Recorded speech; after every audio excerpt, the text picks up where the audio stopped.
Menteri Ketenagakerjaan Ida Fauzia mengatakan jumlah pengangguran terus menurun. Bahkan dia menyebut para buruh yang sempat dirumahkan oleh perusahaan pada tahun 2020 hingga 2021 kini sudah kembali bekerja. Apakah pernyataan Menteri Ida ini sesuai dengan realita yang ada? Benarkah orang-orang yang di PHK sudah kembali bekerja? Untuk menjawab pertanyaan ini, beberapa waktu yang lalu, saya iseng membuat polling di komunitas YouTube Bicaralah Buruh. Di sana saya mengemukakan sebuah pertanyaan, apakah saat ini kondisi perekonomian sudah membaik? Apakah buruh yang di PHK di era pandemi yang lalu sudah mendapatkan pekerjaannya kembali? Jawabannya cukup mencengangkan, 97%. Saya ulangi, 97% mengatakan belum. Masih banyak yang menganggur. Sementara yang menjawab sudah, karena sudah bisa mendapatkan pekerjaan kembali, hanya 1%.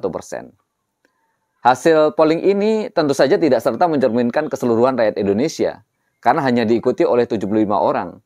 Tetapi setidaknya ini memberikan gambaran kepada kita bahwa masih ada rakyat Indonesia yang belum mendapatkan pekerjaan. Padahal konstitusi kita mengatur, setiap warga negara Indonesia berhak atas pekerjaan dan penghidupan yang layak bagi kemanusiaan.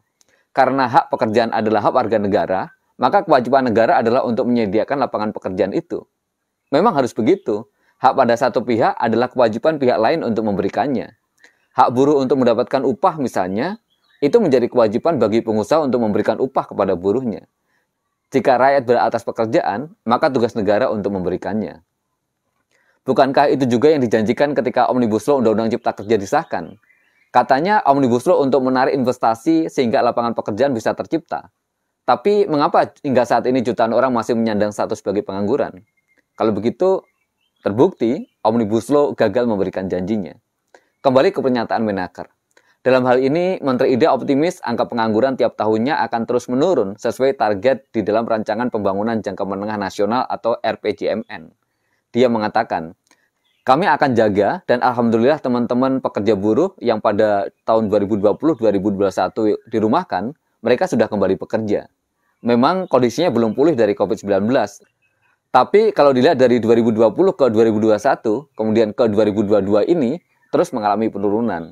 Mudah-mudahan targetnya tercapai. Sebelumnya, Badan Pusat Statistik melaporkan jumlah pengangguran di Indonesia pada Februari 2022 mencapai 8,4 juta orang, turun dari 8,75 juta orang pada Februari 2021. Dengan penurunan jumlah tersebut, tingkat pengangguran terbuka nasional juga menurun dari 6,26% pada Februari 2021 menjadi 5,83% pada Februari tahun ini. Meskipun mengalami penurunan, angka pengangguran di Indonesia pada awal tahun 2022 masih lebih tinggi dibandingkan periode sebelum pandemi COVID-19.